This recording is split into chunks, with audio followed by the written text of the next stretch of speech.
السلام علیکم ورحمۃ اللہ وبرکاتہ نحمدہ ونصلی علی رسولہ الکریم اما بعد واعوذ باللہ من الشیطان الرجیم بسم اللہ الرحمن الرحیم رب اشرح لی صدری ویسر لی امری واحلل عقدۃ من لسانی یفقہوا قولی رب یسر ولا تعسر وتمم بالخیر وبک نستعین۔ دوستو، آج ہم حبیب خدا حضرت محمد مصطفیٰ صلی اللہ علیہ وسلم کی زندگی کے بارے میں جانیں گے۔ آپ صلی اللہ علیہ وسلم مکہ مکرمہ میں شعب بنی ہاشم کے اندر موسم بہار میں پیر کی صبح ربیع الاول کی 9 یا 12 تاریخ کو پیدا ہوئے۔ جب آپ صلی اللہ علیہ وسلم پیدا ہوئے تو آپ کی والدہ کے جسم سے ایک نور نکلا جس سے ملک شام کے محل روشن ہو گئے۔ پھر والدہ نے عبد المطلب کے پاس آپ کی پیدائش کی خوشخبری پہنچائی۔ وہ تشریف لائے اور آپ کو خانہ کعبہ میں لے جا کر اللہ تعالیٰ سے دعا کی اور اس کا شکر ادا کیا اور آپ کا نام محمد رکھا۔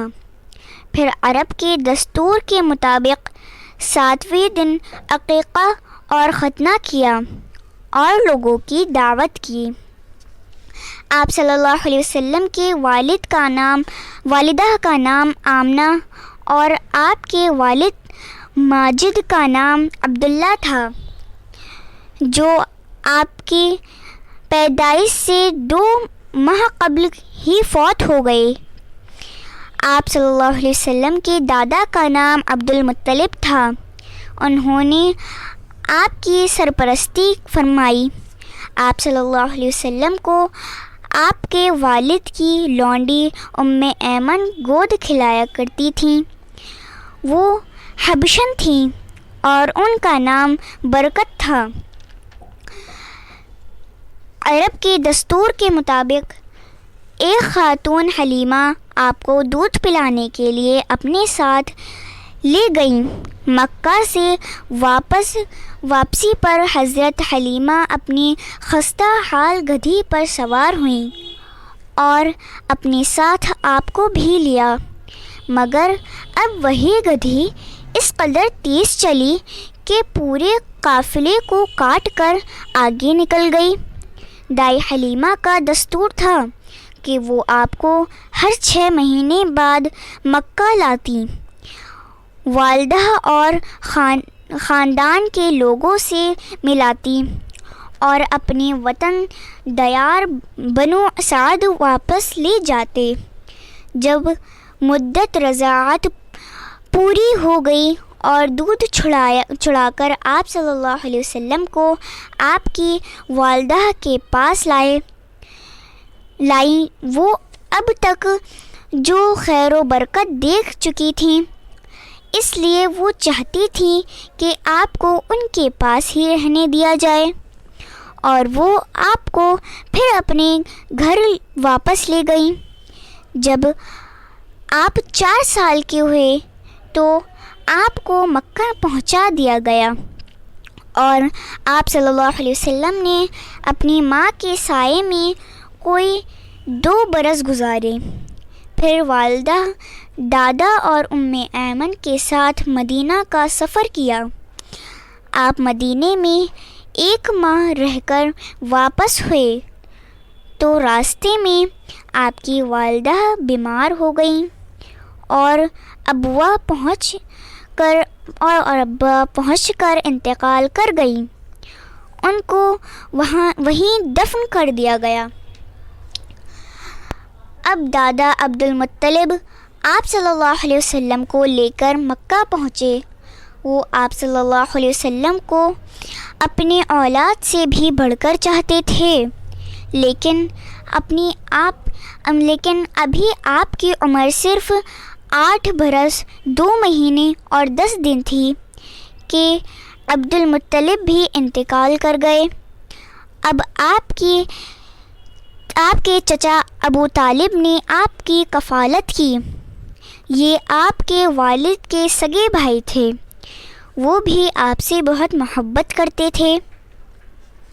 جب آپ 12 سال کے ہوئے تو چچا ابو طالب کے ساتھ ملک شام کا تجارتی سفر کیا۔ آپ معاملات میں حد درجہ امانت، سچائی اور پرہیزگاری کے لیے مشہور تھے، چنانچہ آپ کا نام ہی امین پڑ گیا تھا۔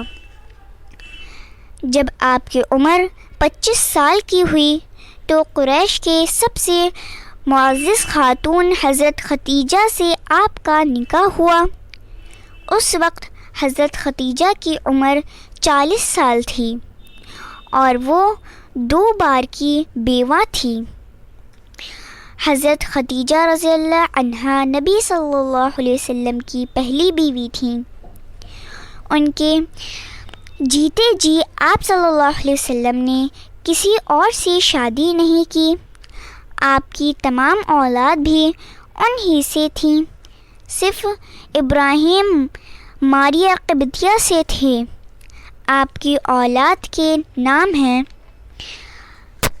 پہلے قاسم، پھر زینب، پھر رقیہ، پھر ام کلثوم، پھر فاطمہ، پھر عبداللہ۔ آپ صلی اللہ علیہ وسلم کے سب لڑکے بچپن ہی میں انتقال کر گئے، البتہ لڑکیوں نے عہد نبوت کو پایا، اسلام لائی اور ہجرت کی، اور سب کی سب آپ صلی اللہ علیہ وسلم کی زندگی ہی میں انتقال کر گئیں۔ صرف حضرت فاطمہ رضی اللہ عنہا آپ کے بعد 6 مہینے زندہ رہیں۔ آپ صلی اللہ علیہ وسلم بچپن ہی سے بہت سمجھدار تھے۔ جوانی کا زمانہ آیا تو آپ کی خوبیاں اور نکھر آئیں۔ آپ بہترین اخلاق کا نمونہ تھے، بھلائی اور احسان میں آپ کا کوئی ثانی نہ تھا۔ آپ صلح رحمی کرتے تھے، لوگوں کا بوجھ اپنے سر پر لے لیتے تھے، تنگ دست کے مدد کرتے تھے۔ آپ صلی اللہ علیہ وسلم آستانوں یا غیر اللہ کے نام پر ذبح کیا ہوا جانور نہ کھاتے تھے۔ شراب نوشی اور کھیل کود کی مجلسوں سے آپ انتہائی دور تھے۔ مکہ معظمہ کے 3 میل فاصلے پر پہاڑی میں ایک غار حرا تھا، جس کو غار حرا کہتے ہیں۔ حضور صلی اللہ علیہ وسلم کئی روز کا کھانا لے کر اس غار میں چلے جاتے اور وہاں اللہ کی سوچ میں وقت گزارتے۔ رمضان المبارک کا مہینہ تھا اور آپ صلی اللہ علیہ وسلم کی عمر 40 سال ہو چکی تھی۔ آپ معمول کے مطابق غار حرا میں عبادت میں مشغول تھے۔ اچانک جبرائیل علیہ السلام تشریف لائے اور فرمایا، پڑھو۔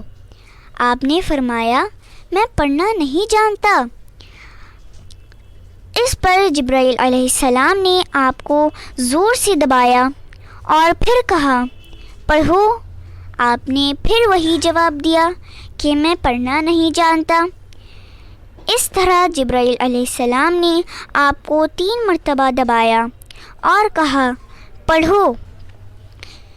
اقرأ بسم ربک الذی خلق، خلق الانسان من علق، اقرأ وربک الاکرم الذی علم بالقلم، علم الانسان ما لم یعلم۔ پڑھ اپنے اس پروردگار کے نام سے جس نے پیدا کیا، انسان کو لوتھڑی سے پیدا کیا۔ پڑھ، تیرا رب بڑا کریم ہے، جس نے قلم کے ذریعے علم دیا، انسان کو وہ بات سکھائی جسے وہ جانتا نہ تھا۔ ان آیت کو لے کر رسول اللہ صلی اللہ علیہ وسلم واپس ہوئے. آپ کا دل کانپ رہا تھا. آپ گھر پہنچے اور حضرت خدیجہ سے فرمایا میرے اوپر کپڑا ڈال دو. حضرت خدیجہ نے آپ پر چادر ڈال دی. جب آپ کو کچھ سکون ہوا تو آپ نے حضرت خدیجہ سے سارا واقعہ سنایا. تو حضرت خدیجہ نے آپ کو تسلی دی کہ آپ صلح رحمی کرتے ہیں، بے سہاروں کا بوجھ اٹھاتے ہیں، بھوکوں کو کھانا کھلاتے ہیں. اللہ آپ کے ساتھ کچھ غلط نہیں کرے گا. اس کے بعد حضرت خدیجہ آپ کو ورقہ بن نوفل کے پاس لے گئیں اور ان کو سارا واقعہ سنایا. ورقہ نے کہا یہ تو وہی فرشتہ ہے